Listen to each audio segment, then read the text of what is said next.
ദേശീയ fire service day വാരാചരണത്തിന് തുടക്കമായി. April 21 വരെ കഞ്ചിക്കോട് അഗ്നിരക്ഷാ നിലയത്തിൽ ഫയർ സർവീസ് വാരം ആചരിക്കും. വാരാചരണത്തിന്റെ ഭാഗമായി ഏപ്രിൽ 16 മുതൽ 18 വരെ പൊതുജനങ്ങൾക്കും വിദ്യാർത്ഥികൾക്കും വിവിധ കമ്പനി ജീവനക്കാർക്കും ഫയർ സ്റ്റേഷൻ സന്ദർശിക്കുവാനും ഉപകരണങ്ങൾ പരിചയപ്പെടുത്തുന്നതിനും സൗകര്യമൊരുക്കും. സുരക്ഷിതമായ സ്കൂൾ, സുരക്ഷിതമായ ആശുപത്രി, അഗ്നിസുരക്ഷാ ബോധമുള്ള സമൂഹം, തീപിടുത്തം തടയാൻ നമുക്കൊന്നിക്കാമെന്നീ മുദ്രാവാക്യങ്ങൾ ഉയർത്തിയാണ് പ്രചരണ പരിപാടികൾ. ഏപ്രിൽ 14 ഫയർ ഡേയുടെ ഭാഗമായി കഞ്ചിക്കോട് അഗ്നിരക്ഷാ നിലയത്തിൽ station officer Benny K Andrews പതാക ഉയർത്തി. ഔപചാരിക ഉദ്ഘാടനം 16 പാലക്കാട് ജില്ലാ fire officer V K Ridheej Kanjikode നിലയത്തിൽ വെച്ച് നിർവഹിക്കുമെന്ന് station officer Benny K Andrews പറഞ്ഞു. 14 നമ്മൾ എല്ലാ വർഷവും ദേശീയ ഫയർ സർവീസ് ദിനമായിട്ട് ആചരിക്കുകയാണ്.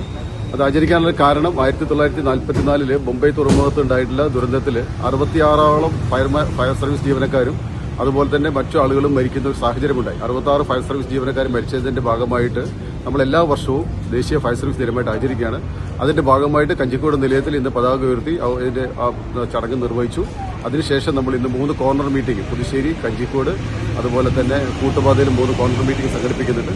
അതിനുശേഷം 16, 17, 18 തീയതികളിൽ ഫയർ സ്റ്റേഷൻ സന്ദർശിക്കാനും ഫയർ സർവീസിന്റെ പ്രവർത്തനങ്ങളെക്കുറിച്ച് കൂടുതൽ മനസ്സിലാക്കുന്നതിനും നമ്മൾ ഉപയോഗിക്കുന്ന വിവിധ ഉപകരണങ്ങളെക്കുറിച്ച് മനസ്സിലാക്കുന്നതിനൊക്കെ അവസരമുണ്ട്. എല്ലാ ആളുകൾക്കും അതിൽ പങ്കെടുക്കുകയും സഹകരിക്കുകയും ചെയ്യും.